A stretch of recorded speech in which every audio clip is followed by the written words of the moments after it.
অর্থাৎ কোরআন এমন একটা জীবন বিধান, কোরআন এমন একটা সংবিধান,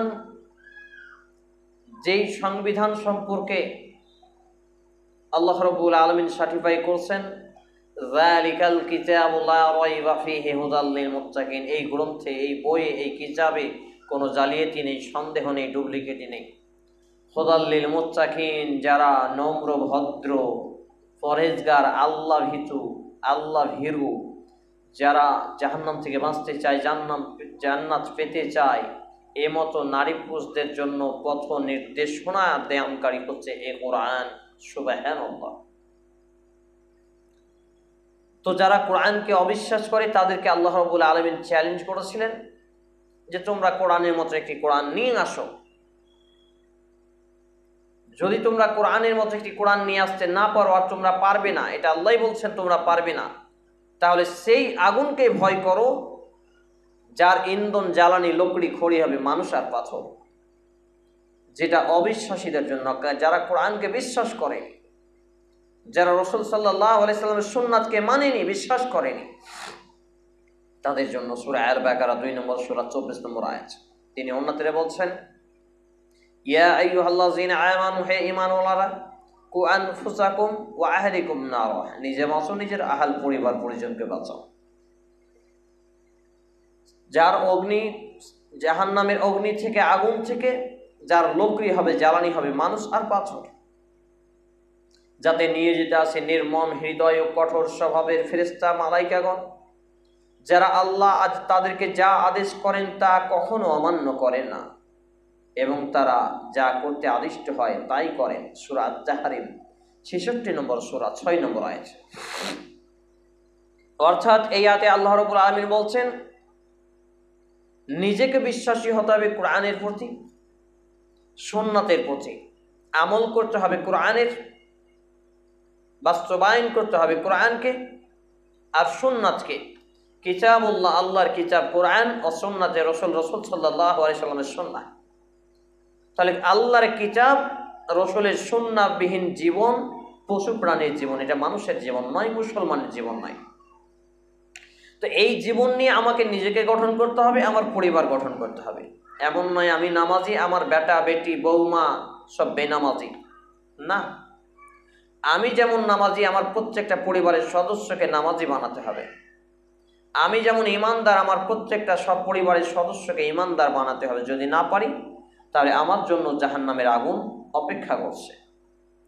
চেষ্টা করতে হবে। আমরা অনেকেই বলি নূহ আলাইহিস সালাম তো তার ছেলেকে হেদায়েত করতে পারেনি, হেদায়েতের মালিক আল্লাহ। তবে নূহ আলাইহিস সালাম যে মেহনত করেছিলেন, আমি এবং আপনি সেই মেহনত করি না।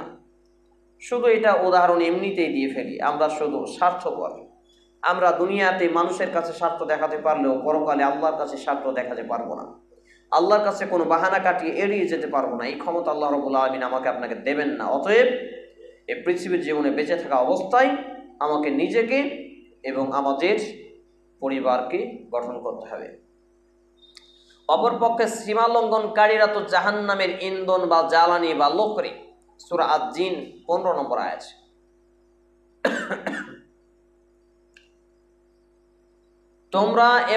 তোমরা আল্লাহর পরিবর্তে তোমরা যাদেরকে উপাসনা করো সেগুলো তো জাহান্নামের ইন্ধন। তোমরা সবাই তাতে প্রবেশ করবে।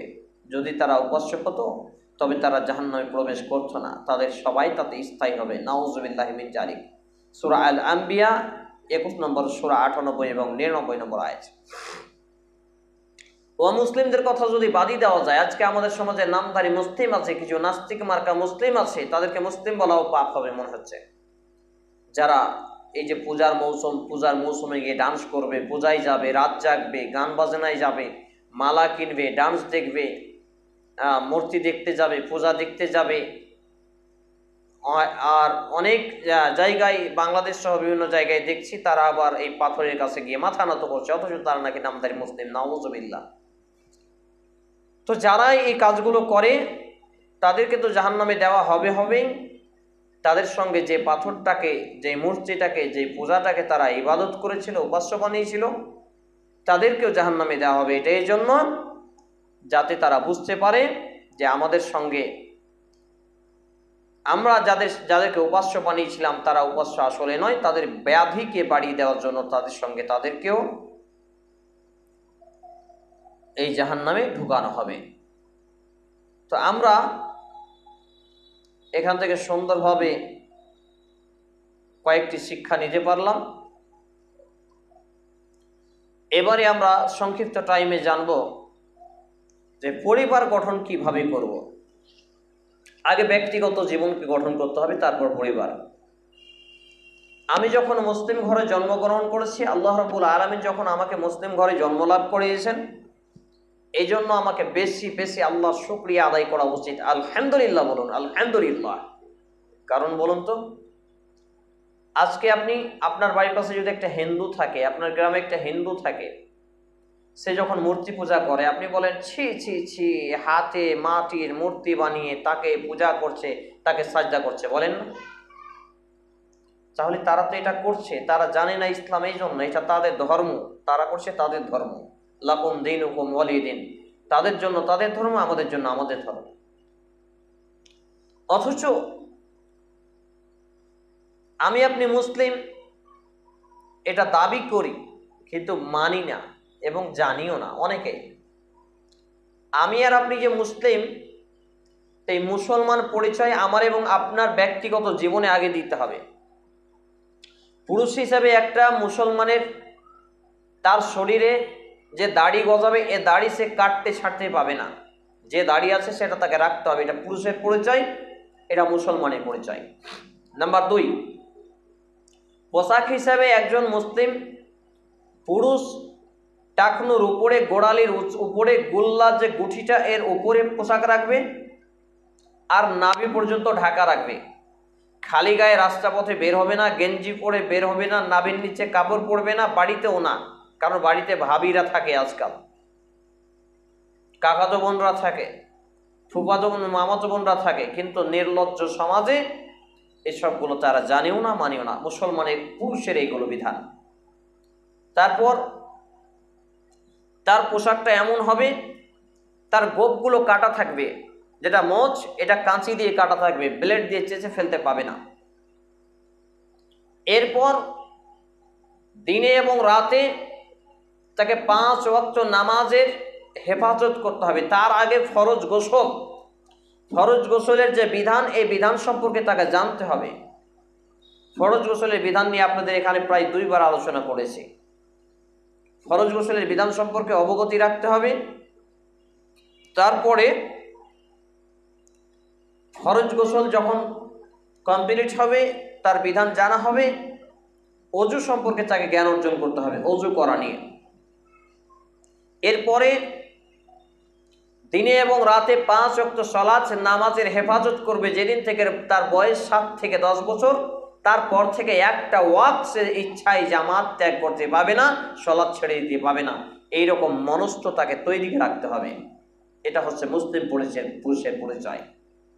দিনে এবং রাতে 5টা ওয়াক্ত, 5টা টাইম তাকে মসজিদে সালাতের সঙ্গে জুড়ে থাকতে হবে, হেফাজতে রাখতে হবে।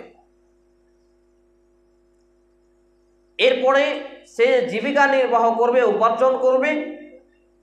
তার জীবিকা নির্বাহ উপার্জনটা সে হালাল করবে, হালাল।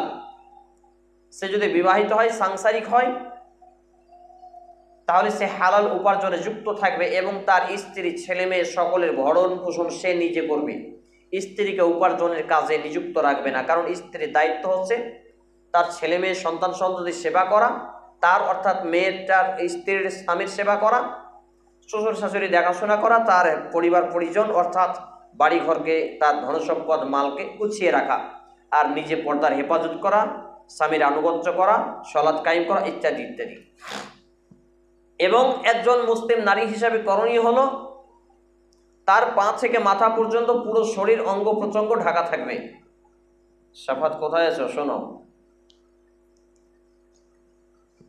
তার পা থেকে মাথা পর্যন্ত পুরো শরীরে অঙ্গ প্রত্যঙ্গ ঢেকে রাখবে। অযথা ওয়াকাজে বাড়ির বাইরে বের হবে না। 1 নম্বর, ভলিউমটা একটু কমাও, আর সবগুলো একটু করে কমাও। অযথা অহেতুক বাড়ি থেকে বের হবে না।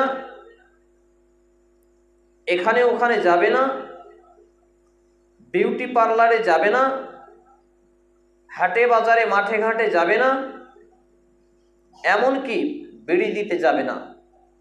এটা হচ্ছে একজন মুসলিম নারীর পরিচয়। আর স্কুল কলেজ ইউনিভার্সিটি যদি যেতে হয় তাহলে খুব সতর্কতার সাথে, 1 নম্বরটা আরেকটু কমাও, আরেকটু, ঠিক আছে, খুব সতর্কতার সাথে লাগিয়ে দাও, তাকে পদক্ষেপ ফেলতে হবে। কোনো পরপুরুষ যেন তার চেহারা না দেখে ফেলে। খুবই কমে গেল মনে হয়।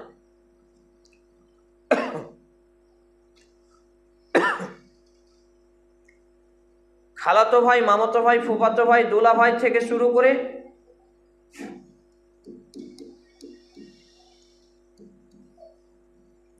কেউ যাতে তাকে না দেখে, তার চেহারা না দেখে, সেই দিকে তাকে খেয়াল রাখতে হবে।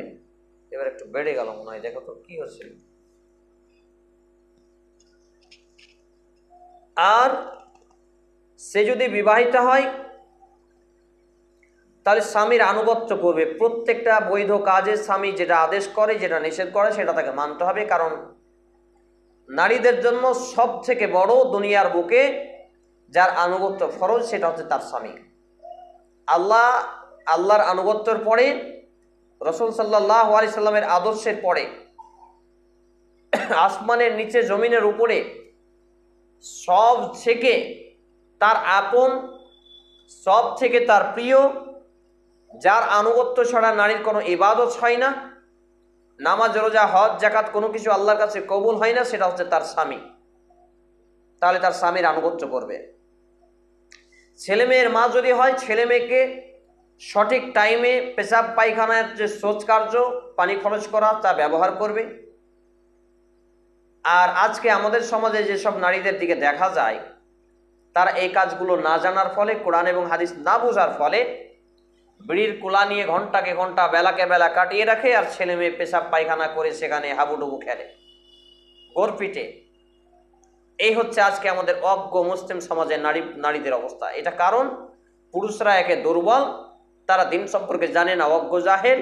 আর নারীরাও ঠিক তেমনই। নারীরা মনে করে বিড়ি বানাটা মনে হয় আমার ভালো কাজ, কারণ আমি তো স্বামীর সংসারে খরচ করছি, তাহলে স্বামীর সংসারে খরচ করছি, এটা তো ভালো কাজ না।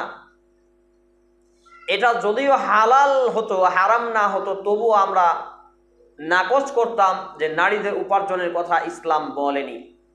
নারীরা থাকবে রাজরানীর মতো ঘরে, পায়ে পা দিয়ে খাবে। কারণ পুরুষরা যখন বিয়ে করেছে, তখন দেখবেন মৌলভী সাহেব বিয়েতে বলে, অমুকের মেয়ে, অমুক নিবাসী, অমুক গ্রামের, এত টাকা ধার্য মোহরে, এত টাকা ধার্য মোহর দিয়ে তুমি তার সমস্ত দায় দায়িত্ব নিয়ে তুমি কি তাকে স্ত্রী হিসেবে কবুল করলে? তখনই বলে আমি কবুল করলাম। এই ভাঁড়ুয়া মার্কা ছেলের কি লজ্জা হয় না যে আমি সব ভার নিয়ে বিয়ে করে নিয়ে এসেছি, আর আমি কেন ওকে বিড়ি বাঁধাবো? আমি কেন ওকে গার্মেন্টসে চাকরি করাবো? আমি কেন ওকে মাস্টারি করাবো? আমি কেন ওকে আরো বিভিন্ন কর্মজীবনে রাখবো? আসলে এটা অজ্ঞতা এবং দিন ধর্ম সম্পর্কে না জানা। এবং নারী নিজের বাপের বাড়ি পর্যন্ত যেতে পারবে না স্বামীর অনুমতি ছাড়া। বাপের বাড়িতে গিয়ে নারী ততদিন থাকতে পাবে যতদিন স্বামী তার অনুমতি দেবে। এর বেশি 1 ঘন্টা 1 মিনিটও তার জন্য থাকা হালাল নয়, জায়েজ নয়, হারাম হয়ে যাবে, কাবিরা গুনাহ হবে। এবং স্বামীর সম্পদ, ছেলে মেয়ে সমস্ত কিছুকে গুচ্ছিত রাখবে। এমনকি মিসকিন ফকিরকেও ভিক্ষা পর্যন্ত দেওয়া যাবে না স্বামীর অনুমতি ছাড়া। আল্লাহু আকবার। স্বামীর সম্পত্তি থেকে। এরপর তার বাড়িতে যদি নন্দু আসে, মানে ননদের স্বামী, তার আপন বোনের স্বামী দুলাভাই আসে, তার আপন কাকার ছেলে আসে, তার আপন মামার ছেলে আসে, তবুও সে তার চেহারাকে ঢেকে রাখবে, মুখমণ্ডল ঢেকে রাখবে, চেহারা খোলা রাখবে না। যদি রাখে তাহলে এটা পর্দার বিধানের লঙ্ঘন, আর এর জন্য তাকে জাহান্নামে যেতে হবে। যে জাহান্নামের কথা সূরা তাহরিম 66 নম্বর সূরা 6 নম্বর আয়াত থেকে আমরা জানতে পারলাম। সেখানে যে ফেরেশতারা প্রহরী নিযুক্ত রাখা আছে, সেই ফেরেশতারা হচ্ছে অত্যন্ত কঠোর হৃদয় এবং একবারে কঠিন স্বভাবের, যাদের কোনো মায়া দয়া নেই, জাহান্নামে পোড়াতে গিয়ে আমাকে আপনাকে ময়া করবেন না। আল্লাহর আদেশ তারা মানবেন, আমি এবং আপনি মরলাম কি বাঁচলাম তারা দেখবেন না। নাউযুবিল্লাহি মিন যালিক, আস্তাগফিরুল্লাহ।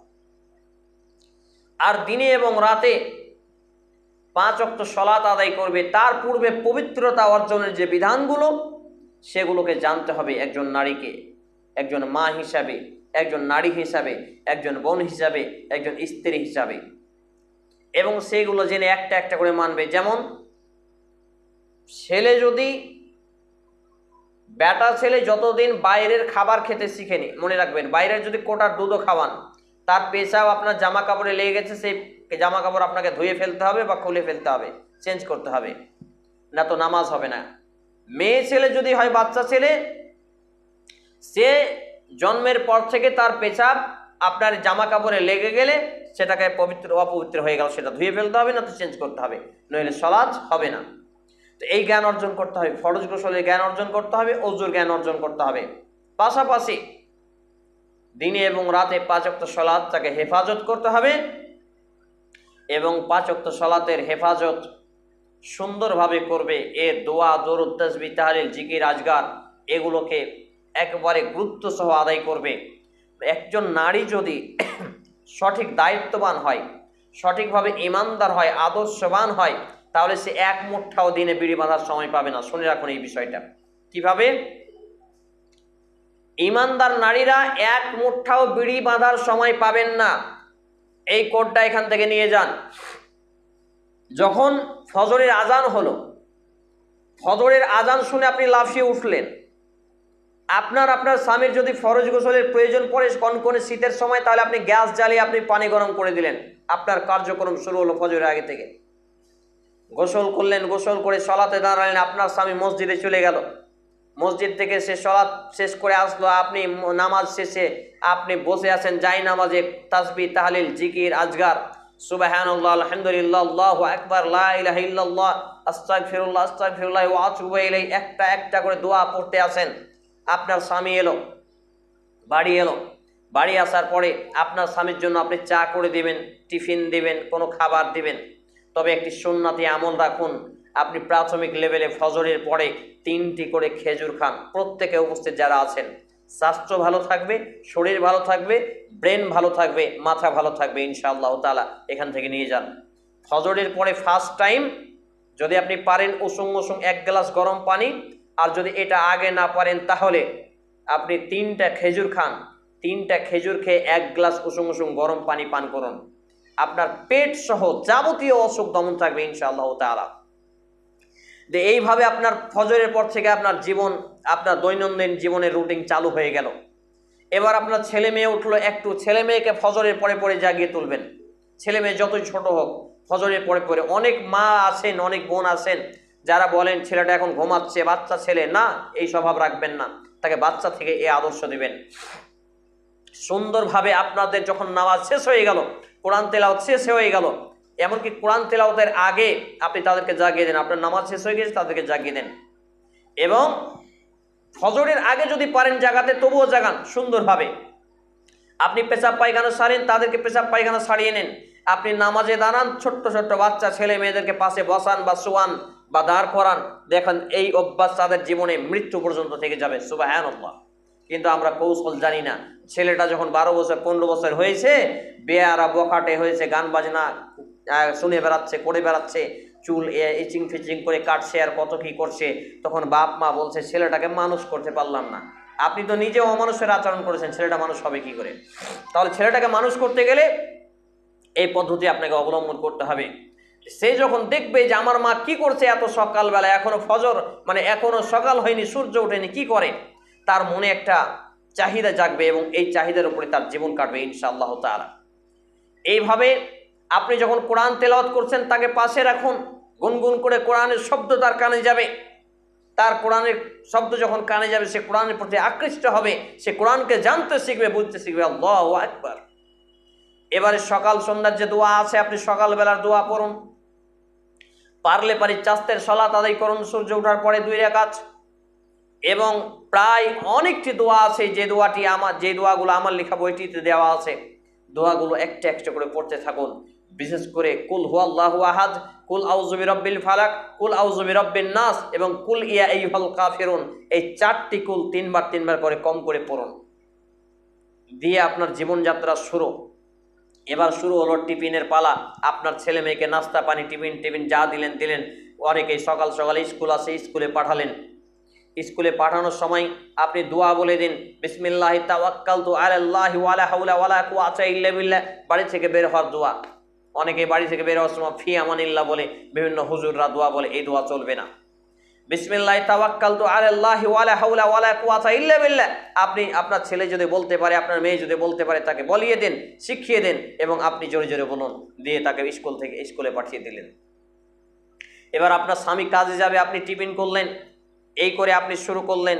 তারপরে আপনি কি করলেন, আপনার স্বামীকে বিদায় দিয়ে এখন আপনি ঘর বাড়ি ঝাড়ঝাঁটা করবেন। ঘর বাড়ি ঝাড়ঝাঁটা দিতে থালি বাসন মাজতে গিয়ে দেখবেন একটা সময় পার হয়ে গেছে। আপনি যদি প্রকৃত দায়িত্ববান নারী হন, আদর্শবান নারী হন, একটা সময় চলে এসছে, তখন আপনি কি করবেন, একটু সময় থাকলে হালকা রেস্ট নিলেন, একটু বসলেন, ইসলামী বই পড়লেন, বক্তব্য শুনলেন, কোরআন তেলাওয়াত শুনলেন, আপনি একটু করলেন, কিন্তু গল্প গুজবে যাবেন না। গল্প গুজবে গেলেই আপনার সময়ও যাবে, দিনও যাবে, দুনিয়াও যাবে, ধর্মও যাবে, সব কিছু যাবে, ইমানও যাবে। এই করতে গিয়ে এবার দেখুন আপনার একটা টাইম হয়ে গেছে, আপনার রান্না বান্না করতে হবে। পারলে আপনি গোসল তো ফজরে করে নিয়েছেন, আর যদি প্রয়োজন পড়ে গোসল করে নেন। দেখুন রান্না বান্না করে তরকারি পাতি কাটতে, এইটা সেটা করতে আপনার একটা সময় গড়িয়ে যাবে। দেখুন আপনি আজান হয়ে গেছে জোহরের আজান টাইমে পড়বেন। অত্যাধিক লজ্জার ব্যাপার, অধিকাংশই নামাজি নারীরা তারা জোহরের নামাজ আসরে, আসরের নামাজ মাগরিবে, মাগরিবের নামাজ এশারে এবং এশা মাগরিবে একটা পড়ে। বেশিরভাগ একবারে শতকরা 99টাই বেটি ছেলের এই চরিত্র, অথচ তারা নিজেদেরকে ইমানদার মনে করে না। ওয়াক্ত একবারে টাইমে নামাজ আপনাকে আদায় করতে হবে। সূরা আন-নিসা 4 নম্বর সূরা 103 নম্বর আয়াত সংক্ষিপ্তভাবে বললাম। এবারে খাওয়া দাওয়ার পরে আপনি আপনার পরিবার পরিজন, ছেলে মেয়ে, স্বামী সবাইকে নিয়ে দুপুরে খাওয়া দাওয়া করলেন। খাওয়া দাওয়া করে দেখবেন একটু হালকা ঘুম আসে, এটাকে বলে কাইলুল্লাহ। দুপুরে খাওয়া দাওয়ার পর একটু রেস্ট করা, এটা হচ্ছে সুন্নাত, সুবহানাল্লাহ, এটা আপনি নেকি পাবেন। এবার একটু উঠে আপনি গা গোড় দিয়ে শরীরটাকে জিরিয়ে উঠলেন। উঠার পরে দেখেন আসরের সময় হয়ে গেছে। আসরের আজানের 15-20 মিনিট আগে থেকে প্রস্তুতি নেন। ছেলে মেয়ে সকলকে নিয়ে পেশাব পায়খানা সেরে নেন। এবার অজু করেন ছেলে মেয়ের সামনে, তারাও দেখে দেখে অজু শিখবে সুন্দরভাবে। যখন তারা দেখে দেখে অজু শিখবে, তখন আপনাকে আর এক্সট্রাভাবে সময় দিতে হবে না, মৌলবীর কাছে পাঠাতে হবে না, একবার এর জন্য মাদ্রাসায় শিক্ষা দিতে হবে না। বেসিক জ্ঞানগুলো আপনার মাধ্যমেই পেয়ে যাবে তারা। এবার আপনি আসরের সলাতে দাঁড়িয়ে গেলেন, আসরের সলাত একবার টাইমলি আদায় করবেন। এমন নয় যে 2টার সময় ঘুমিয়েছেন আর 4টার সময় উঠে 4:30টার সময় আসর পড়বেন না। টাইমলি নামাজ পড়ে আসরের নামাজের পরে কম করে 30টা আয়াত আপনি পড়েন কোরআনের। যদি আপনি পড়তে না জানেন, পড়তে শিখেন, চেষ্টা করেন, কায়দা বইটা নেন, আলিফ বা তা সা এইভাবে শিখেন। যদি তাও না পারেন, তাহলে আপাতত দৃষ্টিতে আপনি সূরা ফাতিহা, সূরা ইখলাস, সূরা ফালাক, সূরা নাস এবং সূরা কাফিরুন, এই 5টি সূরা কমপক্ষে 2বার 3বার 10বার করে পড়ুন। পড়ার পরে দেখুন আপনার মাগরিবের সময় হয়ে যাবে। কোথায় বিড়ি বাঁধবেন আপনাকে দেখাচ্ছি। মাগরিবের আজানের আগে আপনি পারলে বাড়িঘর ঝাড়ঝাঁটা যা দিলেন, পরিষ্কার পরিচ্ছন্ন করলেন। আবার ছেলে মেয়ে বাইরে আছে, সবাইকে খেলাধুলা করছে, ডেকে নিয়ে চলে আসলেন। ডেকে নিয়ে এসে আপনার স্বামী হয়তো কাজ থেকে ফিরে আসলো, এইভাবে আপনি সবাইকে ডেকে নিয়েছে, তাদের পা হাতকে সুন্দর করে কচলিয়ে ধুয়ে আবার উঠিয়ে নিলেন, অজু করলেন সঙ্গে নিয়ে, আর অজু তাদেরকে দেখিয়ে দিলেন। তারাও দেখবেন বাচ্চারা অজু করবে আপনার সঙ্গে সঙ্গে। এভাবে তাদেরকে নিয়ে আপনি মাগরিবের সলাতে দাঁড়ালেন। মাগরিবের সলাতে দাঁড়িয়ে মাগরিবের নামাজ শেষ করলেন। মাগরিবের 3 রাকাত এবং পরে 2 রাকাত দীর্ঘ করে নামাজ আদায় করুন। রুকুতে বেশিক্ষণ, সাজদায় বেশিক্ষণ, এইভাবে আপনি সলাত শেষ করুন। আপনার ছেলে মেয়ে দেখুন শান্ত হবে, জ্ঞানী হবে, মেধাবী হবে, ইমানদার হবে, বাপ মায়ের আনুগত্যশীল হবে ইনশাআল্লাহ। এইভাবে মাগরিবের পরে কিছু জিকির আজকে তাসবিহ তাহলিল আছে, সেগুলো নিজে করুন, ছেলে মেয়েকে শিখান। অন্তত পক্ষে সূরা ফালাক, সূরা ইখলাস, সূরা ফালাক, সূরা নাস, সূরা কাফিরুন, এইগুলো 3বার করে পড়ুন। আয়াতুল কুরসি পড়ুন। এভাবে আপনি ছেলে মেয়েদেরকে এবার পড়াতে বসবেন। ছেলে মেয়েদেরকে পড়াতে বসে দেখেন এশারের আজান হয়ে গেছে, একই নিয়মে এশারের নামাজ পড়লেন, এশারের পরে একটু খাওয়া দাওয়া করতে গিয়ে দেখেন 10টা বেজে গেছে। আপনি কোথায় সময় পাবেন? কিন্তু আপনি বেড়ি নিয়ে দিনে 2000, 3000, 250, 500 করে হাপ্তা নেওয়ার জন্য বিড়ি বাঁধছেন, আর ছেলে মেয়ে আপনার 10টা, 12টা, 5টা, 6টা, 7টা। না, আপনি ছেলে মেয়ের দায়িত্ব পালন করেন না, আর ছেলে মেয়ের দায়িত্ব পালন না করলে আপনার স্থান হবে জাহান্নাম। আপনার ছেলে মেয়ে আপনার বিরুদ্ধে কিয়ামতের মাঠে বলবে, আমার বাপ মা শুধু টাকার পিছনে দৌড়ালছে, আর তাও এটা হালাল নয়, হারাম। ডবল শাস্তি দেওয়া হবে। এই রুটিন তৈরি করুন। এই আলোচনা যখন আমি একটা জায়গায় কয়েকটা মৌলভী সাহেবের সামনে আলোচনা করলাম, তারা বলছে বাস্তব কথা বলেছেন আপনি, যে এইরকম ভাবে যদি একজন মা, একজন আদর্শবান নারী তৈরি হয়, তাহলে তারা সময়ই পাবে না বিড়ি বাঁধার। কদিন আগে একটা মেয়ের 4-5টা ছেলে একটা পায়খানা করে গুহের উপরে লটপট লটপট করছে। তা আমি ওকে বলছি, তোমার বেটাটা যে গুহে লটপট করছে, গালি দিয়ে বলছে জাগ্গাও মুখের বেটাও মুখ, একবার খুব নোংরা ভাষায়, ভাষাটা মুখে আনা যায় না। ওর বাপ তো কামাই করতে পারবে না, আমাকে এখন বেড়ি দেখতে হবে, মরুগ্গাও মুখের বেটা তমুক। এটা কেন? একজন মা জানে না যে তার সন্তানের অধিকার কি? এটা সন্তানের অধিকার। সন্তানের অধিকার যদি আপনি না দেন, কিয়ামতের মাঠে আপনি পাকড়াও হয়ে যাবেন। স্বামীর হক, এশারের পরে আপনি যখন ঘুমাবেন দ্রুত, আপনার স্বামী কাজ থেকে এসছে, তাকে তেল দিয়ে দিতে হবে, তার মাথা দেবে দিতে হবে, হাত পা দেবে দিতে হবে, তার সেবা নিতে হবে। আপনার স্বামী ফেরি করে আসে, কাজ কাম করে আসে, 1 গ্লাস পানি পর্যন্ত আপনি আগিয়ে দেন না, স্বামীর হক আদায় করেন না, আপনি জান্নাতে যেতে পারবেন না। মেয়েদেরকে কামাই করার অপশন ইসলামে নেই। মেয়েরা শুধু রাজরানীর মতো থাকবে, মহারানীর মতো থাকবে, আর আল্লাহর ফেরেশতার মতো তারা জীবন পরিচালনা করবে। কেন বললাম এই কথা? আল্লাহর ফেরেশতার মতন স্বামীর আনুগত্য করবে, আল্লাহর আনুগত্য করবে, আল্লাহ রসুলের আনুগত্য করবে, আর স্বামীর আনুগত্য করবে, আর ছেলে মেয়ে প্রতিপালন করবে, বাস। কোনো কাজ নেই তাদের, রান্না বান্না খাবে, খাওয়াবে, বাস। এত সুখের জীবন ছেড়ে নারীরা বিড়ির কুলা কাঁধে নিয়ে আর কত হেলে দুলে এখানে ওখানে, চাকরি বাকরি, এটা সেটা, কত রকমের জজবা লীলা কুহরা করে বেড়াচ্ছে। নিজেও জাহান্নামে যাবে, ছেলে মেয়ে সংসার সবাই জাহান্নামে যাবে। আর টাইমলি নামাজের ব্যাপারগুলো, যে টাইমলি নামাজ পড়তে হবে। জোহরের নামাজকে আপনি আসরে নিয়ে যাচ্ছেন, আসরেকে মাগরিবে, মাগরিব আর এশা তখন একঠে পড়ছেন। শতকরা 99-98টাই বেটি ছেলের এই স্বভাব। তারা মনে করে আমরাই নামাজি, আমরাই ইমানদার, আমরাই ভালো, অমুক তুমুক, হ্যান ত্যান। কিছুই নয়। কচু কচু কচু, তাও দাম আছে 30 টাকা 50 টাকা কিলো, কিন্তু এই নারীর দাম নেই।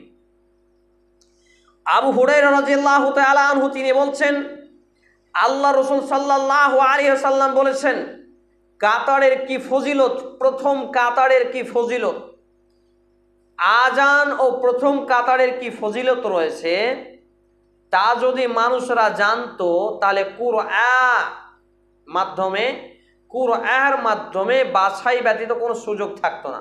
আল্লাহু আকবার। কুরআন বলতে লটারি, মানে যেটা হচ্ছে বিনা হার জিতের একটা টস বলা যায়, যেটা হচ্ছে গুলি ব্যাট করা, প্রতিযোগিতা করা। মানে জোহরের আউয়াল ওয়াক্তে সালাত আদায় করার মধ্যে যে কি ফজিলত আছে, কি মর্যাদা আছে, কি নেকি আছে, এই কথা যদি মানুষ জানতো, তাহলে এর জন্য মানুষ প্রতিযোগিতা করত। আর ঈশা ও ফজরের সালাতে জামাতে আদায় করার যে কি ফজিলত, তা যদি তারা জানতো, মানুষরা জানতো, তাহলে নিঃসন্দেহেও তারা হামকুড়া টেনে হলেও জামাতে গিয়ে সালাতে হাজির হতো। আল্লাহু আকবার। ছোট্ট বাচ্চা ছেলে যারা হাঁটতে শিখেনি, হামকুড়া টানে না? আল্লাহর নবী বলেছেন এইভাবে হলেও জামাতে যেত। কোন জামাত? এশা এবং ফজরে, এশা এবং ফজরে। আর জোহরের আউয়াল ওয়াক্ত সম্পর্কে যদি ফজিলত জানতো, তাহলে প্রতিযোগিতা করা হতো। আজকে আমার এবং আপনার সমাজে জোহরের আউয়াল ওয়াক্তই বুঝে না, মৌলবীরাই বুঝে না। পুরো এলাকা জুড়ে শতকরা নয় হাজারে 1খানটা মসজিদ পাবেন হয়তো বা, যে মসজিদে জোহরে আউয়াল ওয়াক্তে সালাত নামাজ আদায় করে। আজকে জোহরের ওয়াক্ত শুরু হয়েছিল 11টা 23 মিনিটে।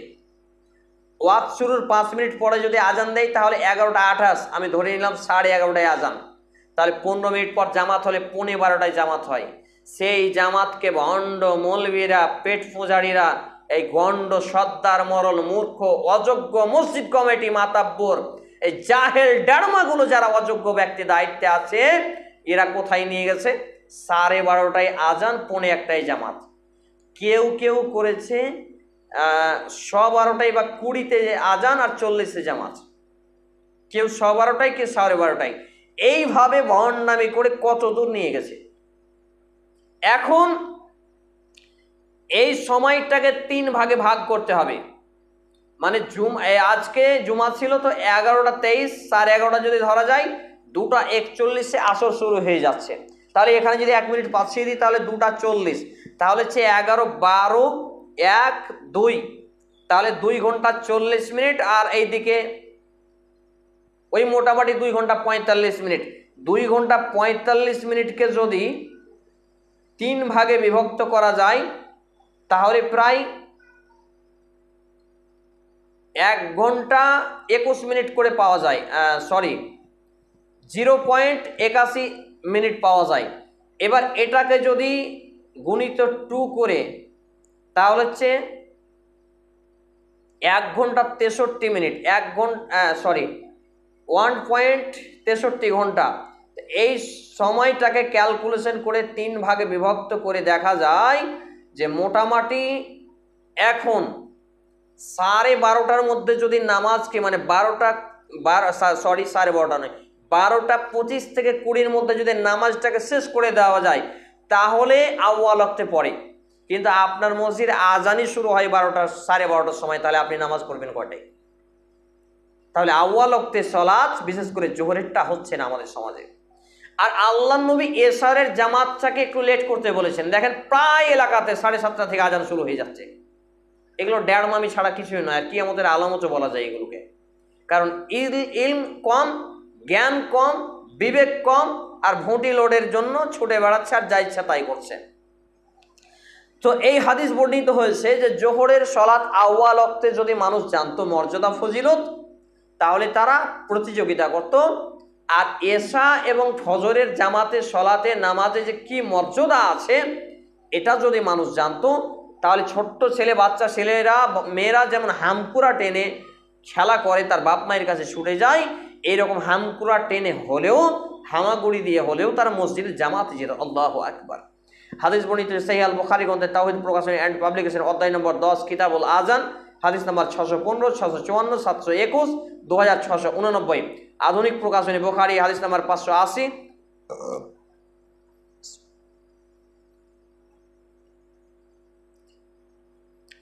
ইসলামিক ফাউন্ডেশন বুখারী হাদিস নম্বর 588।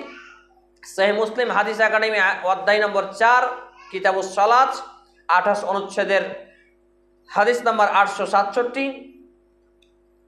এছাড়া ইসলামিক ফাউন্ডেশনে রয়েছে, ইসলামিক ফাউন্ডেশন সহিহ মুসলিম রয়েছে হাদিস নাম্বার 863, ইসলামিক সেন্টার সহিহ মুসলিম হাদিস নাম্বার 876 এবং সহিহ আহমদ হাদিস নাম্বার 7230 সহ বিভিন্ন হাদিস গ্রন্থে হাদিসটি বর্ণিত হয়েছে যে জোহরের সলাতের মর্যাদা এবং এশা ও ফজর সলাতের জামাতের মর্যাদা। আল্লাহুস সামাদ।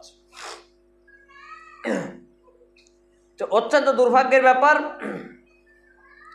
এতগুলো জায়গায় বর্ণিত হাদিসটি আজকে প্রায় বিলুপ্তর পথে। শতকরা একটি মসজিদও পাওয়া মুশকিল হয়ে যায় যে মসজিদে এই হাদিসটির প্রতি আমল হয়। অত্যন্ত দুর্ভাগ্যের ব্যাপার, আমাদের সমাজে নির্বাচিত অধিকাংশ ইমাম মৌলবীগুলো কোরআন হাদিসের পরিপূর্ণ জ্ঞান না থাকায় তারা ইসলাম ধ্বংসের মূল অস্ত্র হয়ে দাঁড়িয়েছে। এই লিখনটি হাদিসের সঙ্গে আমি নিজে লিখেছিলাম। এর উদাহরণ আমরা এভাবে দিতে পারি, উল্লেখিত হাদিসের অর্থাৎ যে হাদিসটি আমরা বললাম এর আলোকে আজ 15ই রবিউল আউয়াল 1445 হিজরি রবিবার অনুপাতে জোহরের ওয়াক্ত শুরু হয়েছিল 11:28, মানে এখন আরো 5 মিনিট কমে গেছে, 5 মিনিট আগে ছিল আরো। আসরের ওয়াক্ত হচ্ছে 2:52 এখন আবার মোটামুটি আপনার 11 মিনিট কমে গেছে আসরের ওয়াক্ত। তবে এই সময়টাকে 3 ভাগে বিভক্ত করে জোহরের আউয়াল ওয়াক্ত থাকছে 12:32 থেকে 35 মিনিটের মধ্যে, তখন ছিল, এখন 12:30 এই দিকে চলে আসবে। অথচ আমাদের দেশের নির্বোধ ইমামগুলো 12:30টায় আজান দিয়ে 1:45টায় জামাত করে, যা উল্লেখিত হাদিসের পরিপন্থী, যেটা আলোচনা করলাম। যদি 12:30টায় জামাত করা হয় এর পরেও জামাত শেষ হতে আউয়াল ওয়াক্ত পেরিয়ে যায়, আউয়াল ওয়াক্তে জামাত পড়ে না, যেটাও হাদিসের পরিপন্থী। পক্ষান্তরে ঈশার সালাতকে আল্লাহ রাসূল সাল্লাল্লাহু আলাইহি ওয়াসাল্লাম একটু লেট করে পড়ার নির্দেশ দিয়েছেন সহিহ বুখারী কিতাবুল আযানে হাদিস অনুপাতে। অথচ আমাদের দেশে নির্বাচিত নির্বোধ ইমাম মৌলভীগুলো 8টার মধ্যেই এশারের আজান, এখন 7:45 8টার মধ্যে এশারের আজান নামাজ শেষ করে দিচ্ছে। কোরআন সুন্নাহর দলিলকে পদদলিত করে ব্যক্তিগত ভণ্ডামিকে টিকিয়ে রাখার একটি অপকৌশল চালানো হচ্ছে। বিশেষ দ্রষ্টব্য, দলিল না খুঁজে সুন্নাতের জায়েজের দলিল না খুঁজে সুন্নাতের দলিল খুঁজবেন না। মানে অনেক মৌলবীরা আবার এর পক্ষে জায়েজের দলিল বা ফতোয়া দিতে পারে, যার জন্য এভাবে লিখনিটি লিখেছিলাম। তাহলে আমরা বুঝতে পারলাম যে আমরা তাহলে নারীরা কি করব, নারীরা কি করবেন। নারীরা টাইম হয়ে যাওয়ার সাথে সাথে সালাত আদায় করতে পারেন, যদিও আপনাদের মসজিদে নামাজ না হয়, যদিও আপনাদের মসজিদে সালাত বা আজান না হয়। কারণ অনেক মসজিদ আছে যে মসজিদগুলোতে আমরা দেখতে পাচ্ছি, যেমন কাকুরি একটা মসজিদ আছে, তারা এখন 11:30টার আগেই আজান দিয়ে দিচ্ছে। অনেকেই যেটাকে আপত্তি জানিয়েছে, কিন্তু এটাই হচ্ছে কোরআন এবং সেই সুন্দর মত। মসজিদটা হচ্ছে আমাদের একটা বন্ধুর মসজিদ। এরপরে আপনাদের সামনে আরেকটি হাদিস বলে আলোচনা আজকে গুটিয়ে ফেলবো, সেটা হচ্ছে আসরের সলাতের মর্যাদা। আসর নামাজের বা আসর সলাতের মর্যাদা। আবু হুরায়রা রাদিয়াল্লাহু তাআলা আনহু তিনি বলছেন, আল্লাহ রাসূল সাল্লাল্লাহু আলাইহি সাল্লাম বলছেন, মালাকগণ পালা বদল করেন। সুবহানাল্লাহ। কিরামান কাতেবিন, অনেক মৌলবীরা বলে কিরামান কাতেবিন মানে 2 কাঁধে 2 জন ফেরেশতা, এটা হচ্ছে সম্পূর্ণ বানোয়াট কথা। 2 কাঁধে 2 জন ফেরেশতা কথাটা হচ্ছে বানোয়াট কথা। কিরামান কাতেবিন হচ্ছে সম্মানিত লেখক বর্গ ফেরেশতা, লেখক বর্গ ফেরেশতা অর্থাৎ মালাইকাগণ। কিরামান কাতেবিন মানে সম্মানিত ফেরেশতাগণ, যারা আমাদের আমল লিখেন। ডান কাঁধের মালাইকা ফেরেশতা লিখেন আমার ভালো কর্ম, আমি যা ভালো করি, ভালো বলি, ভালো দেখি এগুলো, আর বাম কাঁধের ফেরেশতা লিখেন আমার মন্দ কর্ম, যা আমি পাপ করি। তো এই ফেরেশতাগণ পালা বদল করেন, মানে তারা চেঞ্জ হন। তোমাদের মাঝে আগমন করেন একদল দিনে একদল রাতে। আল্লাহুস সামাদ। আসর ও ফজর সালাতে উভয় একত্র হন।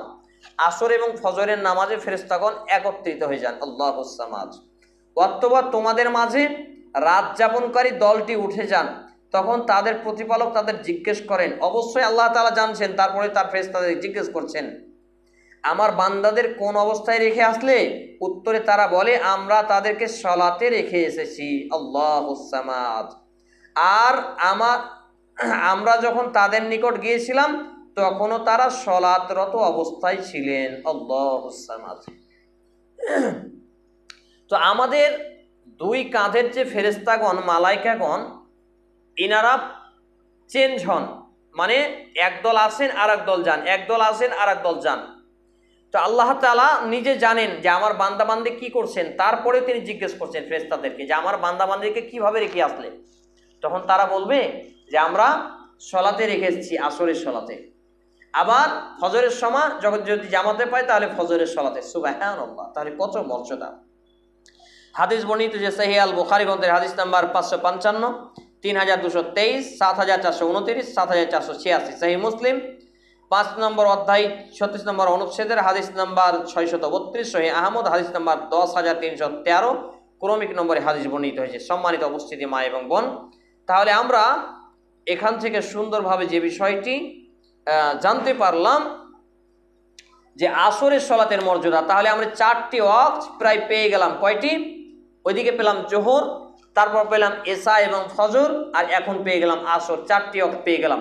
তো তাহলে কি মাগরিবের সলাতের মর্যাদা নেই? অবশ্যই মর্যাদা আছে। মাগরিবের সলাতটা সাধারণত মানুষ মিস খুব কমই করে। দেখি আধা নামাজিগুলো মাগরিবের সলাতে নামাজটা মিস খুব কমই করে।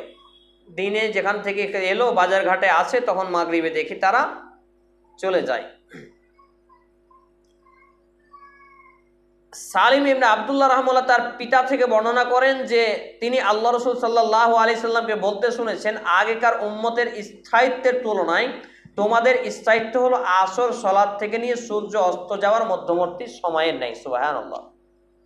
অর্থাৎ আমরা যে পৃথিবীর বুকে আছি, কিয়ামত হবে, এই কিয়ামত হওয়ার সময়টা হচ্ছে সমস্ত নবী রাসূল চলে গেছেন।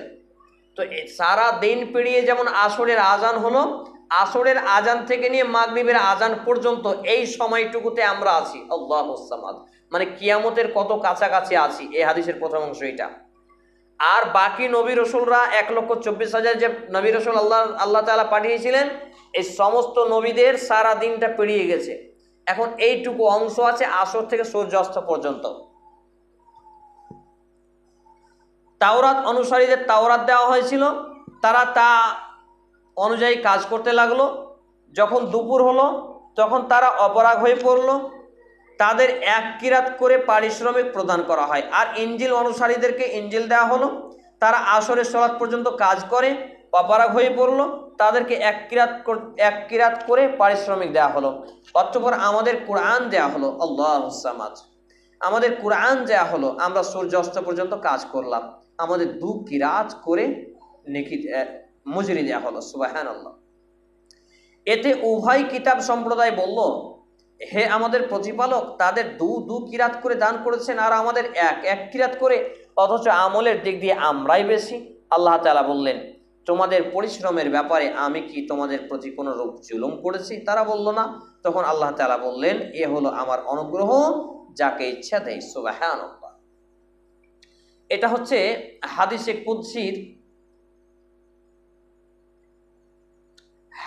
কুদসির 19 নম্বর পৃষ্ঠায় আলোচনা হয়েছে। সূর্যাস্তের পূর্বে যে ব্যক্তি আসরের 1 রাকাত পেল তার মর্যাদা সম্পর্কে হাদিস। সূর্যাস্তের পূর্বে যে ব্যক্তি 1 রাকাতও পেল তার মর্যাদার হাদিস। এই আসরের সালাতটাকে বা নামাজটাকে মাযহাবিরা, হানাফিরা, যদিও আমাদের এখানে হানাফি কেউ নেই, তারা একবারে সূর্য ডোবার কাছাকাছিতে নিয়ে গেছে। এটা তাদের ভণ্ডামি এবং গোড়ামি, এটা তাদের মাযহাবি চক্রান্তকে একটা টিকিয়ে রাখার অপকৌশল। তো আমরা সুন্দরভাবে যে বিষয়টি জানতে পারলাম যে আমাদের দৈনন্দিন জীবনের রুটিন, বিশেষ করে পুরুষ এবং নারীর, আর একজন মা হিসাবে তার জীবন কিভাবে চলবে, তার জীবনকে কিভাবে চালাতে হবে, যা দিয়ে সে দিবারাত্রি ব্যস্ত থাকবে, এছাড়া সে কোনো সময় পাবে না। অবসর সময় নারীরা এত পায় যে দিনমান বিড়ির কোলা নিয়ে বসে থাকে, আর ছেলে মেয়েগুলো ক্যাউ ক্যাউ ক্যাউ ক্যাউ ঘ্যাউ ঘ্যাউ করে বেড়ায়। 2টা 4টা 8টা 10টা ছেলে মেয়ে, এখানে 2টা ওখানে একটা ওখানে একটা, কিভাবে পড়ে যাচ্ছে। ছেলে মেয়ের লালন পালন, সেবা, কোলে চাপা কিচ্ছু নেই। এইগুলো বকরির মতো। বকরির 4টা 5টা একসঙ্গে বাচ্চা হয়, কোনটা দুধ খেলো না, কোনটা খাবার পেলো না, এরকম অবস্থা। কিন্তু আমরা তো মানুষ, আল্লাহ তো আমাদেরকে মানুষ করে সৃষ্টি করেছেন, তাহলে আমাদের বিবেক দিয়েছেন, বুদ্ধি দিয়েছেন, আমাদেরকে জাগ্রত হতে হবে। আল্লাহ রাব্বুল আলামিনের কাছে দোয়া রাখা এসেছে, আল্লাহ রাব্বুল আলামিন যতগুলো কথা বললাম সমস্ত কথাগুলো মেনে চলার আগে আমাকে, তারপর উপস্থিত প্রত্যেকটা মা এবং বোনকে মেনে চলার তৌফিক দান করুন। আমরা বলি আল্লাহুম্মা আমিন। তো আলোচনা শেষ করার আগে আরেকটি কথা আপনাদেরকে বলি, যারা এতদিন ধরে এখানে আলোচনা শুনছেন অথচ ছেলে মেয়ে, নাতি নাতনি, পোতা পতির গলায় তাবিজ, কালো ধাগা, সাদা ধাগা, হাতে পায়ে বালা, বিভিন্ন কিছু পড়াচ্ছেন, তারা কি মৃত্যুকে ভয় করেন না? জাহান্নামকে ভয় করেন না? কেন এইগুলো? জন্ডিস হলে গাছ বাঁধা, কি হয়েছে দিয়ে গাছ বাঁধা, কি কাহা, এগুলো কি? এইগুলো যদি করেন জাহান্নামে আপনিও যাবেন, আপনার ছেলে মেয়ে পরিবারও যাবে। অতএব আপনাকে সাবধান হতে হবে, এইগুলো খুলে ফেলতে হবে, আগুনে জ্বালিয়ে ফেলতে হবে। কোনো গাছ গায়ে ঝুলিয়ে দিয়ে তার অসুখ ভালো হয়? আস্তাগফিরুল্লাহ। তাবিজ ঝুলিয়ে অসুখ ভালো হয়? তাহলে আপনি ওষুধ না খেয়ে ওষুধ গালাকে তাবিজ করে গলায় ঝুলিয়ে দেন না, হাতে পায়ে ঝুলিয়ে দেন। ওষুধ খাচ্ছেন কেন? মানুষ এই আধুনিক সময়ে যে এত মূর্খ হবে, এটা কিন্তু লজ্জার ব্যাপার। আল্লাহ রাব্বুল আলামিন আমাদের হেফাজত করুন, পবিত্র কোরআন এবং সেই সুন্দর আলোকে জীবন গঠন করার তৌফিক নসিব করুন। আমরা বলি আল্লাহুম্মা আমিন। আল্লাহ তাআলা আমাদের জানা অজানা প্রকাশ্যে গোপনে সমস্ত পাপগুলোকে মাফ করে দিন। আমাদের দিনে এবং রাতে যে 5 ওয়াক্ত সালাত ফরজ করা হয়েছে, সেই সালাতগুলোর হেফাজত করার তৌফিক নসিব করুন। আমরা বলি আল্লাহুম্মা আমিন। হে আল্লাহ তাআলা, আমরা যারা অসুস্থ আমাদেরকে পূর্ণাঙ্গ শিফায়ে কামিল আজিলা দিন। আমরা যারা অভাবী আমাদেরকে অভাবমুক্ত জীবন দান দিন। হে আল্লাহ রাব্বুল আলামিন, এখানে উপস্থিত প্রত্যেকটা মা এবং বোনকে কবুল করুন, তাদের জীবনে জানা অজানা প্রকাশ্যে গোপনে সমস্ত পাপগুলোকে মাফ করুন। আমরা বলি আল্লাহুম্মা আমিন। হে আল্লাহ তাআলা, আমার মা নানানি সহ উপস্থিত মা এবং বোনদের কেউ না কেউ মৃত্যুবরণ করেছে, যে বা যারাই মুসলমান হয়ে মৃত্যুবরণ করেছে, আল্লাহ আপনি তাদের জীবনে জানা অজানা প্রকাশ্যে এবং গোপনে পাপগুলো মাফ করুন, তাদের কবরে শান্তির বিছানা বিছিয়ে দিন, তাদেরকে জান্নাতুল ফেরদাউস দান করুন। আমরা বলি আল্লাহুম্মা আমিন। এ দাবি, এ দোয়া, এ দরখাস্ত মহান আল্লাহ সুবহানাহু ওয়া তাআলার সামনে রেখে আমরা আমাদের আলোচনা এখানে ইতি টানছি। আলোচনা শেষ করার আগে আপনাদের কাছে একটি ঘোষণা দিই যে আলোচনাটা প্রত্যেক বৃহস্পতিবার হবে। এখানে উপস্থিত প্রত্যেকটা মা এবং বোনকে জানানো হচ্ছে যে আলোচনাটা প্রত্যেক বৃহস্পতিবার হবে। আপনারা অনুগ্রহ করে ডাকতে যাওয়ার অপেক্ষা করবেন না, মাগরিবের নামাজ পড়ে চলে আসবেন। ডাকতে যেতে হবে কেন? 3 বছর প্রায় হয়ে এলো, এতদিন ধরে প্রোগ্রাম করে যদি ডাকতে যেতে হয় তাহলে তো আল্লাহর কাছে জবাবদিহি করতে হবে। অবশ্যই আপনারা দিনটাকে মনে রেখে মাগরিবের পরে পরে অবশ্যই নিজে আসবেন, অন্যদেরকে ডেকে নিয়ে আসবেন, ডেকে নিয়ে এসে তাদেরকে শোনাবেন। আল্লাহ তাআলা তৌফিক দান করুন। এ দাবি, এ দোয়া, এ দরখাস্ত আল্লাহ সুবহানাহু ওয়া তাআলার সামনে রেখে আমরা আমাদের আলোচনায় জানছি। আল্লাহুম্মা সাল্লি আলা মুহাম্মাদ ওয়া আলা আলি মুহাম্মাদ কামা সাল্লাইতা আলা ইব্রাহিম ওয়া আলা আলি ইব্রাহিম ইন্নাকা হামিদুম মাজিদ। আল্লাহুম্মা বারিক আলা মুহাম্মাদ ওয়া আলা আলি মুহাম্মাদ কামা বারাকতা আলা ইব্রাহিম ওয়া আলা আলি ইব্রাহিম ইন্নাকা হামিদুম মাজিদ। সুবহান রাব্বিকা রাব্বিল ইজ্জাতি আম্মা ইয়াসিফুন ওয়া সালামুন আলাল মুরসালিন ওয়া আখিরু দাওয়ানা আলহামদুলিল্লাহি রাব্বিল আলামিন। সর্বশেষে দোয়া করব, সুবহানাকাল্লাহুম্মা ওয়া বিহামদিক আশহাদু আল্লা ইলাহা ইল্লা আনতা আস্তাগফিরুকা ওয়া আতুবু ইলাইক। আসসালামু আলাইকুম ওয়া রাহমাতুল্লাহি ওয়া বারাকাতুহু।